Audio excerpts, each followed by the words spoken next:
오늘은 다시 회복하라는 제목으로 하나님 말씀을 전하도록 하겠습니다. 오늘 본문은 하나님이 회복하고 싶은 한 지점에 대해서 얘기합니다. 야, 그때가 진짜 좋았는데 하나님 그렇게 얘기하시는 거예요.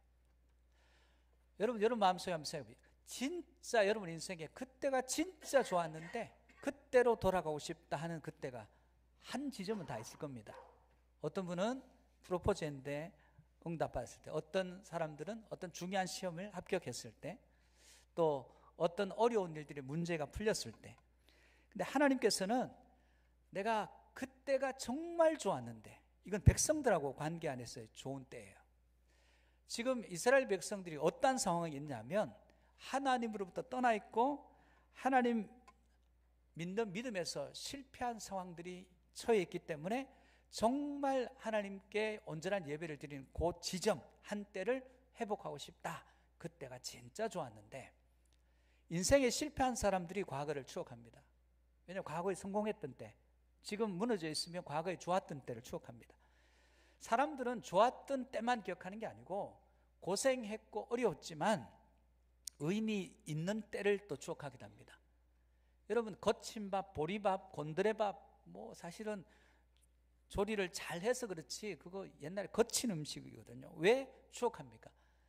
그때가 좋았는데, 그때는 환경도 별로 안 좋았어요. 먹을 것도 별로 없었어요. 그런데 서로 형제간에 사랑하고 우애 있게 지내고 내 것 상대 입에 넣어주던 그런 때예요. 그때가 너무 좋아서 그때를 추억하면서 지금은 안 그렇거든요. 그러니까 그때를 추억하면서 그때 먹었던 음식을 곱씹으면서 지나간 옛 추억을 생각하는 거예요. 신앙에서도 참다운 부흥은 주님과 온전히 교통하는 때입니다. 오늘 예배에서 말씀이 선포된 이 지점에서 여러분이 말씀과 여러분이 교통함의 은혜가 있기를 주의 이름으로 축복합니다. 그러면 부흥은 뭐냐 하면, 부흥은 우리가 순수성을 회복하고 말씀 안에서 자기 부인이 이루어지고 삶의 새로운 결단이 이루어지는 때입니다. 하나님이 참으로 회복하기를 원하시는 한 지점이 어딜까요? 그것은 우리가 온전한 예배를 하나님께 드리는 그 지점이에요. 그래서 다시 그때가 좋았던 때가 있는데, 그때가 어떤 때냐? 다윗의 장막에 거할 때다, 그렇게 말씀하시는 거예요. 다윗의 장막이 어떤데요? 이후에 지어진 솔로몬의 성전에 비하면 다윗의 장막은 초라하기 그지없어요. 볼품이 없어요. 바람도 숭숭 들어오고요. 건물이라 할 것도 없습니다. 바람 불면 날려갈 것 같은 그런 건물이에요. 그런데 하나님은 솔로몬 성전보다도 더 그때가 좋았다 하시는 거예요. 도대체 그때가 어떤 때였기 때문에 하나님께서 그때를 회복시키고 싶어 하시는 걸까요? 여러분, 한 청년이 어떤 여자를 너무너무 사랑해요. 그래서 프로포즈를 하려고 자기 나름의 돈을 모아가지고 최고급 레스토랑을 빌렸어요. 그 중에서 제일 전망이 좋은 자리에 꽃으로 장식시켜놓고 거기에는 실제로 연주자가 와서 연주를 하고 가수가 와서 노래를 부르는 식당이에요. 그리고 최고급 자재를 가지고 와서 최고의 셰프가 요리해서 내는 가장 맛있는 음식점이기도 합니다.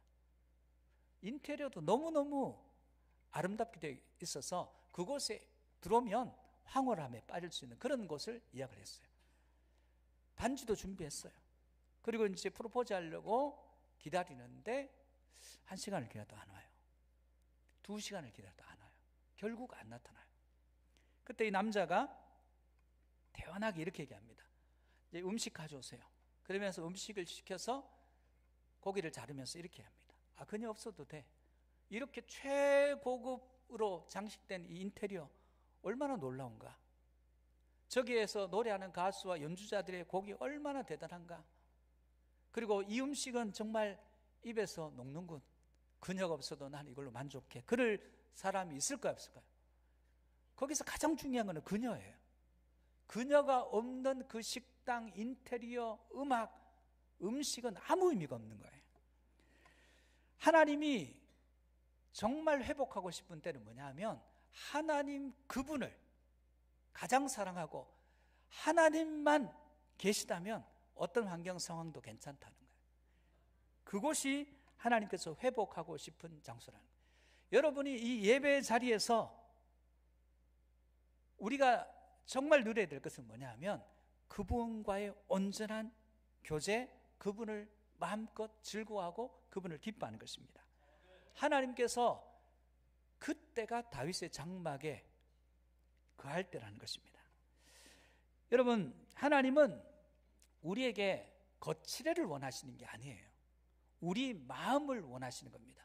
오늘 예배 자리에 있는 여러분의 마음이 어디에 있는지 살펴보시고 여러분의 마음이 하나님께 있기를 주의 이름으로 축복합니다. 첫 번째, 온전한 예배 회복을 이루어야 합니다. 우리가 회복할 온전한 예배 회복입니다. 11절 12절입니다. 같이 한번 읽겠습니다. 시작. 그날에 내가 다윗의 무너진 장막을 일으키고 그것들의 틈을 막으며 그 허물어진 것을 일으켜서 옛적과 같이 세우고 그들이 에돔의 남은 자와 내 이름으로 일컫는 만국을 기업으로 얻게 하리라. 이 일을 행하시는 여호와의 말씀입니다. 하나님께서 다윗의 장막 회복하고 싶다, 남은 자 일으켜서 새롭게 하고 싶다 말씀하십니다. 근데 그 꿈은 나중에 이루어집니다. 누구를 통해서요? 예수 그리스도를 통해서 예수 그리스도께서 이 땅에 오셔서 우리를 위해서 대속하시고 죽으시고 우리 죄는 가져가시고 그분의 의를 우리에게 다 주셔서 의롭지 않은 우리가 그분의 의로, 죄인인 우리가 그분 그 죄를 보내고 의를 받아서 거룩하지도 않은 우리가 거룩한 자가 되고 구원받을 수 없는 우리가 구원받은 자가 되면서 오늘 여러분들은 여러분의 이름이 아니라 예수 그리스도의 이름으로 예배하고 예수 그리스도의 이름으로 찬양하고 예수 그리스도의 이름으로 기도하고 예수 그리스도의 이름으로 구속함을 얻는 줄로 믿습니다. 그러므로 예수님을 믿는 자들은 예배 회복이 이루어져야 됩니다. 왜 하나님은 솔로몬 성전이 아니라 다윗의 장막일까요? 여러분, 다윗은 블레셋에 빼앗긴 법궤가 돌아올 때를 준비하기 위해서 장막을 지었어요. 법궤를 안치할 장소가 필요한 거예요. 근데 그 장막은 화려하지도 않습니다. 그러나 그 공간에 다윗은 블레셋에서 돌아온 법궤가 안치된 그 장막에서 레위인과 제사장을 세워서 악기로 24반차를 만들어서 24시간 매일 다른 사람들이 와서 찬양하고 예배드리기 시작해요. 왜 그곳을 하나님께서 회복시키고 싶어 할까요? 왜 다윗의 장막일까요? 그 이유는 하나님이 가장 환영받으셨던 곳이 다윗의 장막이기 때문에 그렇습니다. 여러분, 질문 한번 해볼게요. 오늘 우리가 드리는 이 예배 하나님이 가장 환영받고 계십니까? 환영받고 계십니까? 이게 다 아멘이 됐으면 좋겠어요. 여러분이 이곳에서 우리가 수많은 예배당에서 예배가 드렸지만 하나님이 환영받지 못한 예배들이 너무 많습니다. 우리 이 공간에서 드리는 예배가 하나님이 가장 환영받는 장소가 되시기를 주의 이름으로 축복합니다. 다윗의 장막은 하나님이 가장 환영받으셨던 장소고 하나님이 가장 하나님다우셨던 장소예요. 하나님이 환영받으시고 하나님이 그곳에서 마음껏 복을 주시고 거기에는 하나님의 임재가 있었습니다. 하나님의 영광이 있었습니다. 우리끼리 좋다고 하는 예배가 아니에요. 하나님의 영광이 예배드리는 이 장소에 여러분 심령 가운데 온전히 임하게 되기를 주의 이름으로 축복합니다. 이 당시에 예루살렘에 있는 다윗의 장막, 여기서 한 10km 지점에 10km 떨어진 지점에 모세의 성막이 있었어요. 이곳에서 예배 드려집니다. 제사장들이 양을 잡아서 그 피로 제사를 드려요. 그 제사 절차는 엄격하고 정숙하게 진행이 되었어요. 그런데 거기는 하나님의 임재가 없었어요. 왜 그럴까요? 사사시대를 거쳐오면서 성막을 통해서 그들의 마음이 하나님을 향해야 될 성막이 하나님과 무관한 예배가 드려지기 시작해요. 다윗의 장막에 하나님께서 늘 영광의 불꽃으로 임하셨던 것은 그곳이 하나님이 가장 환영받던 장소, 그곳이 가장 하나님다우심이 드러나는 장소였기 때문이라고 말씀드렸습니다. 그 후에 솔로몬이 성전을 지었습니다. 성전을 봉헌하는 그날 하나님께서 불꽃으로, 세상 불 아닙니다, 하나님의 불이 번제단에 그 나무를 태웠어요. 하나님의 영광이 임한 거예요. 그때뿐이었어요. 그리고 점점점 그들의 마음은 하나님께로부터 떠납니다. 그래서 시설은 솔로몬 성전이 가장 화려했지만, 그 다음으로는 성막이었지만, 그러나 초라하기 그지없는 다윗의 장막, 그 보잘것없는 그곳이 하나님이 가장 환영받으셨고 하나님이 하나님다우셨던 장소였기 때문에 나는 거기가 좋다, 거기를 회복했으면, 그 장막을 회복했으면 좋겠다, 그렇게 말씀하시는 거예요. 무너진 다윗의 장막이 회복되려면 어떻게 해야 됩니까? 온전한 예배는 자기 부인이 이루어져야 돼요. 자기를 부인하는 것입니다. 자기 부인이라고 하는 것은 중심이 내가 아닙니다. 말씀드렸지만 인생의 주인이 나에서 주님으로 바뀌는 거예요. 내 마음이 아니라 주님의 마음, 내 뜻이 아니라 주님의 뜻, 내 계획이 아니라 하나님의 말씀이 세워지는 그런 현장입니다. 마태복음 16장 24절입니다. 같이 한번 볼까요? 시작. 이에 예수께서 제자들에게 이르시되 누구든지 나를 따라오려거든 자기를 부인하고 자기 십자가를 지고 나를 따를 것이니라. 죄인들이 십자가를 집니다. 그게 자기 부인이에요. 여러분, 내가 열심히 살았습니다. 예수님 양옆에 있던 강도들도 그 십자가를 자기가 져야 됐고 예수님도 자신이 지셔야 됐습니다. 물론 중간에 예수님은 힘들으셔서 다른 사람이 잠깐 지긴 했어요. 그걸 지고 가면서 뭘 합니까? 여러분, 내가 열심히 살아서 애썼던 결과가 십자가입니다. 죽음입니다. 여러분, 애쓴다고 되는 게 아닙니다. 그걸 삶으로 보여주는 거예요. 웅변해 주는 거예요. 여러분, 내가 열심히 살았던 결과가 강도입니다. 살인 강도입니다. 십자가입니다. 그런데 그것은 두 사람만 그런 게 아니라 우리가 애쓰고 힘쓴다고 우리에게 특별한 일이 일어나지 않습니다. 하나님의 은혜가 없으면, 예수 그리스도의 십자가의 은혜가 없으면 우리는 별 볼 일 없어요. 구원받지 못합니다. 하나님의 은혜로 구원받습니다. 그러므로 여러분 중심에서 주님 중심으로 옮겨야 되는 것은, 여러분을 구원하는 것은 여러분의 노력과 수고와 땀이 아니에요. 예수 그리스도의 십자가의 대속의 은혜와 기름 부으심과 우리 죄는 그분이 가져가시고 그분의 의를 우리에게 주셔서 그분의 공로로, 대속의 은혜로 구원받는 하나님 백성들이 되는 것입니다. 그러므로 중심을 옮기시기를 주의 이름으로 축복합니다. 여러분, 메시라는 아르헨티나 선수일 거예요. 그 선수는 골도 참 잘 넣습니다. 세계적인 선수예요. 지금 미국 가 있죠. 근데 이 선수가 골도 잘 넣지만 어시스트도 정말 잘해요. 이 선수를 막기가 어려워요. 왜 어렵냐? 이 선수는 다른 선수가 달라요. 자기가 굳이 골을 안 넣어도 돼요. 옆에 동료가 넣어도 됩니다. 수비수 입장에서 자기 중심의 사람은 막기가 쉬워요. 세계적인 골게터들이 결정적인 최고의 대회에서 졸전을 펼치는 경우가 많아요. 왜냐하면 내가 골을 넣어야지 하면서 자기 중심이 되는 인생들은 수비수 입장에서는 이 사람이 절대로 패스하는다 확신이 있을 때 이 사람만 막으면 돼요. 그런데 이타적인 선수는 못 막아요. 자기가 넣어도 되고 다른 사람이 넣어도 아무 상관이 없는 사람들은 자기가 넣을지 패스할지, 수비수 입장에 초점이 두 가지, 세 가지가 됩니다. 선수가 3명이 달리면 3가지, 4가지 초점이 돼요. 4가지 방향을 막아야 됩니다. 그래서 어려운 거예요. 산성들 여러분, 오늘 우리의 신앙에서 자기 부인이 사라지게 되면 이건 죽은 종교예요. 여러분이 옳은 게 아니에요. 제가 옳은 게 아니에요. 옳으신 분은 하나님밖에 없습니다.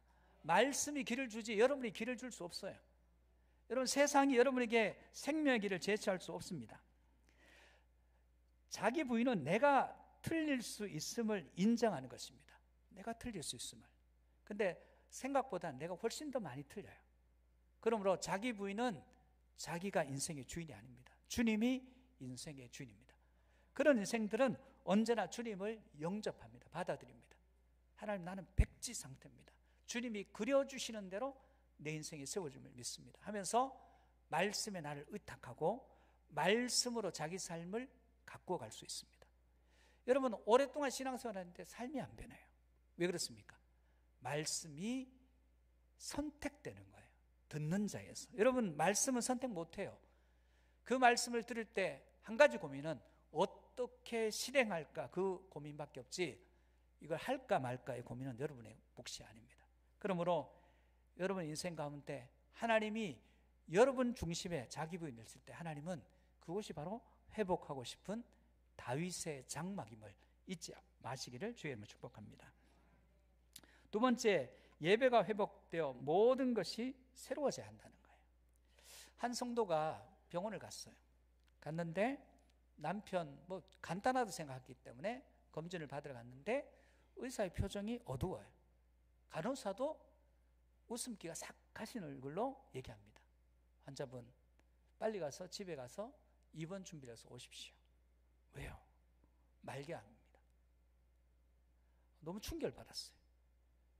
지금 수술해도 6개월 사실 수 있을지 장담을 못합니다. 갑자기 가벼운 마음으로 갔는데 갑자기 무거워졌는데 그래도 이분이 신앙이었어요. 첫 번째 생각한 게 남편은 어떡하지? 애들은 어떡하지? 생각보다 내가 하나님 앞에 회개하지 않은 것이 뭘까? 이걸 먼저 생각했다는 거예요. 두 번째는 내가 다른 사람에게 빚지고 갚지 않은 것이 있을까? 그걸 두 번째 생각했다는 거예요. 세 번째, 내가 이대로 하나님 앞에 가도 될까? 그게 제일 고민되더라는 거예요. 아무나 그런 게 아니에요. 이분만 그런 거예요. 왜냐하면 신앙이 되었기 때문에. 죽는다고 생각하니까 첫 번째 생각하는 게 내가 이 모습 이대로 하나님 앞에 가도 될까 하는 신앙적 고민이 먼저 되는 거예요. 그리고 가족들에게 아무한테도 연락하지 않고 집에 가서 속옷과 옷가지를 챙겨서 들고 병원을 갔는데 아까보다 더 심각한 표정으로 의사가 얘기합니다. 죄송합니다. 간호사가 차트를 잘못 봐주고 다른 환자에게 전달할 것을 환자분에게 100배 사주는 거예요. 안도하면서 살았구나 그런 마음이 드는데 그러면서 오히려 그렇게 말해주는 사람들이 밉지 않고 고맙더라는 거예요. 그리고 안심하고 버스를 타고 돌아가는데 이게 안심해서 될 일인가? 50줄에 접어들었고 이제 언젠가는 죽을 텐데 저분들이 나의 죽음을 연습해 줬다면 내가 이대로 계속 살아도 될까 하는 고민들이 생기더라는 거예요. 그래서 자기 삶 가운데 나는 6개월짜리야 하면서 그때부터 신앙생활을 하기 시작했는데 교회에서 봉사하는데 옛날에는 사소한 것이 문제가 됐어요. 아니 그까짓 것 6개월짜리라 생각하니까 아무것도 문제가 안 되는데 사소한 감정 별것 아닌 거 가지고 싸웠던 이야기 내가 좀 더 하면 되는데 덜 하려고 옥신각신했던 것 생각이 나더라는 거예요. 왜 그랬을까? 남편에 대해서도 자녀에 대해서도 그리고 자기 인생에 놓지 못하던 부분들이 갑자기 놓는 게 쉬워지더라는 거예요. 6개월짜리라 생각하니까. 그때부터 말할 수 없는 행복이 밀려오기 시작하네요. 매일매일이 새날이고 매일매일이 즐겁고 매일매일이 기쁨과 감격으로 넘치더라는 거예요. 그래서 그 이후부터 그 선고를 받기 이전에는 비교할 수 없는 엄청난 은혜와 행복으로 살아간다. 그렇게 고백하더라는 거예요. 오늘 보라 날이 이를지라 13절 14절 말씀을 보겠습니다. 같이 보겠습니다. 시작. 여호와의 말씀이니라 보라 날이 이를지라 그때 파종하는 자가 곡식 추수하는 자의 뒤를 이으며 포도를 밟는 자가 씨 뿌리는 자의 뒤를 이으며 산들은 담 포도주를 작은 산들은 녹으리라. 내가 내 백성 이스라엘이 사로잡힌 것을 돌이키리니 그들이 황폐한 성읍을 건축하여 거주하며 포도원들을 가꾸고 그 포도주를 마시며 과원들을 만들고 그 열매를 먹으리라. 자, 회복의 날입니다. 회복의 날이 오니까 추수하는데 파종하는 게 이어져요. 끊임없는 공급과 은혜가 부어지고 포로 잡혀갔다 돌아오고 무너졌던 것들이 다시 세워진다는 얘기입니다. 여러분, 하나님은 우리가 새롭게 되는 날이 예수 그리스도로부터 우리에게 임하기를 원하십니다. 여러분 심령 속에 새 날이 되기를 원하신다는 거예요. 여러분 2024년이 12달이 흘렀습니다. 이제 한 주만 지나면 2024년은 역사 속으로 사라집니다. 하나님에게 시간의 의미가 없다고 그랬어요. 하나님은 과거도 현재예요. 현재도 현재예요. 미래도 현재예요. 그래서 하나님에게는 시간의 흐름이라는 게 의미 없습니다. 시간이라고 하는 것은 1초를 60개 하면 1분이고 1분을 60개 하면 1시간이고 1시간을 24개를 하면 하루고 하루를 30 혹은 30일을 하면 한 달이고 한 달을 12번 하면 이게 1년이에요. 왜 이런 시간들을 우리에게 주셨을까? 시간의 나눔은 인간에게만 의미 있습니다. 유한한 인간에게. 무한하신 하나님 앞에는 시간의 흐름이라는 것은 별로 의미가 없어요. 우리는 하나님의 시간은 인간에게 속한 것이 하나님에 속한 것이 아니에요. 그래서 베드로후서 3장 8절에 보면 사랑하는 자들아 죽기는 하루가 천년 같고 천년이 하루 같다는 이 한 가지를 잊지 말라. 하나님께는 하루가 천년이고 천년이 하루예요. 이거 우리 이해 못합니다. 근데 우리에게 시간이 주어졌다는 것은 새롭게 되어지는, 오늘 세상은 월요일부터 시작하지만 교회는 주일부터 시작합니다. 왜 안식일에 예배 자리에서 말씀을 듣고 이 자리에 우리가 모였습니까? 오늘부터 새롭게 한 주간을 열라고 하나님께서 우리에게 안식일을 허락하셨어요. 그러므로 사랑하는 성도 여러분, 어떤 분은 새해가 벌써 12달이 지났지만 과거의 기억 속에서 과거의 습관대로 그대로 사는 사람들은 아무리 시간의 흐름이 있다 한들 그 사람에게는 새해는 의미가 없습니다. 새로워질 때만 의미가 있다는 거예요. 출애굽기 12장 18절의 말씀을 한번 보겠습니다. 한번 같이 보겠습니다. 시작. 첫째 달 그 달 열날 날 저녁부터 21일 저녁까지 너희는 무교병을 먹을 것이요. 이스라엘 백성들에게 출애굽 이전의 마지막 장 10번째 장이 장자 그리고 초태생의 죽음이 목전에 와 있습니다. 이스라엘 백성들이 양을 잡아서 좌우 문설주 임방에 그 피를 바르면 그 집만큼은 넘어간다는 거예요. 패스 오버. 이게 6월이에요. 왜 넘어갑니까? 양의 피 때문에. 양의 피를 바르라고 누가 시켰습니까? 모세를 통해서 하나님이 시키신 일이에요. 그래서 이 날이 6월절이에요. 만약 이들이 피를 바르지 않았으면 사실 6월절은 니산월, 아비벌은 태양력으로 3, 4월이에요. 근데 오늘 본문은 첫째 달이라 정월이라고 얘기합니다. 어떻게 새해입니까? 이 날이. 왜 새해가 될 수 있냐면 이들이 하나님 말씀에 순종하지 않아서 양의 피를 좌우문설주에 바르지 않았으면 이날 요사도 장자, 요사도 죽었을 거예요. 요사는 없습니다. 그러면 장자들은 다 죽었을 거예요. 그런데 하나님의 말씀에 순종했던 이 날이 이제 새로운 시작의 날이라. 그래서 첫 달이에요. 지금부터 너네가 내 말에 순종해서 죽음을 면했던 이 달이 정월이라는 거예요. 여러분이 5월을 살든 6월을 살든 7월을 살든 여러분의 삶이 새로워진 그 날이 새날이에요. 아무리 새날이 주어져도 여러분의 심령이 새로워지지 않으면 헛날이에요. 의미 없는 날입니다. 사랑하는 성도 여러분, 우리는 2025년을 목전에 두고 있습니다. 정말 새해가 되기 위해서는 옛 습관을 청산해야 됩니다. 예배를 습관적으로 드리고 하나님이 환영받지 못한 예배, 하나님 되지 못한 예배를 청산해야 돼요. 이제 하나님이 가장 환영받는 예배 자리, 제가 말씀드렸던 작게는 포항신에서 예배만큼은 제일 잘 드리는 교회가 우리 교회가 될 수 있기를 주의 이름으로 축복합니다. 그래서 하나님이 기뻐하시고 내가 회복하고 싶은 다윗의 장목이 이곳이다 말씀할 수 있도록 말씀에 순복하고 나의 중심을 주께로 옮기는 역사가 있기를 축복합니다. 세 번째는 익숙한 죄의 자리를 떠나 주님 안에서 참 평강을 회복해야 한다는 거예요. 15절입니다. 같이 한번 보겠습니다. 시작. 내가 그들의 땅에 심으리니 그들이 내가 준 땅에서 다시 뽑히지 아니하리라. 내 하나님 여호와의 말씀이라. 금년 새해를 맞고 있는데 희망적인 얘기가 별로 안 들어요. 정치적으로도 혼란하고 경제적으로도 혼란하고 외교적으로도 트럼프가 집권하는데 대응할 정부가 아직 힘을 못 써요. 식당은 지금 폐업하고 자영업자들은 무너지는 그런 이야기들이 계속 들려옵니다.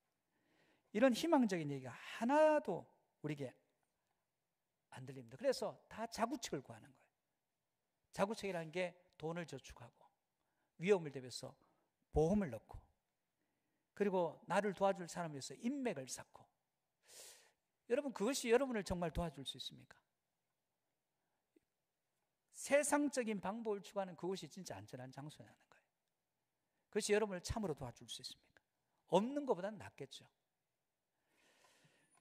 여러분, 물가에서 여우가 어부가 그물을 던져요. 고기를 잡기 위해서.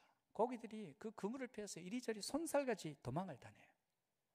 바깥에서 배고픈 여우가 그 안에 있는 물고기들이 얘기합니다.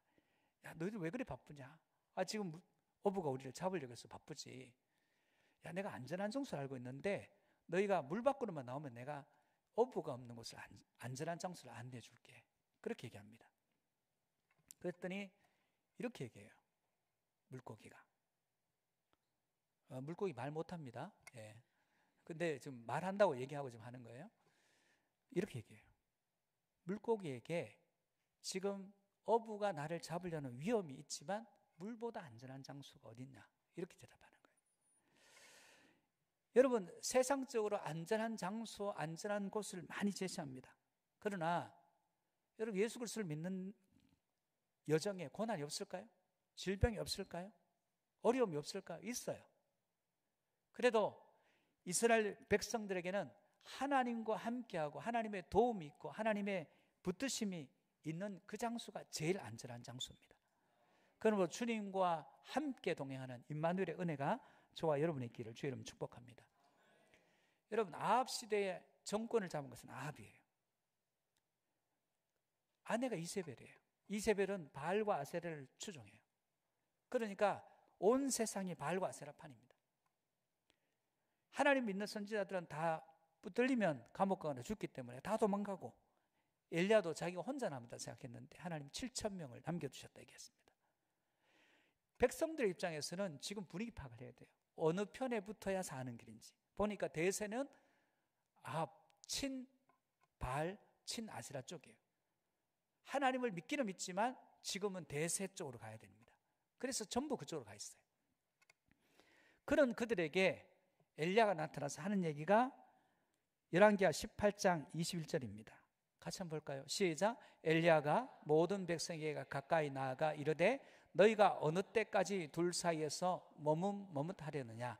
여호와가 만일 하나님이면 그를 따르고 바알이 만일 하나님이면 그를 따를지니라. 백성이 말 한마디도 대답하지 아니한.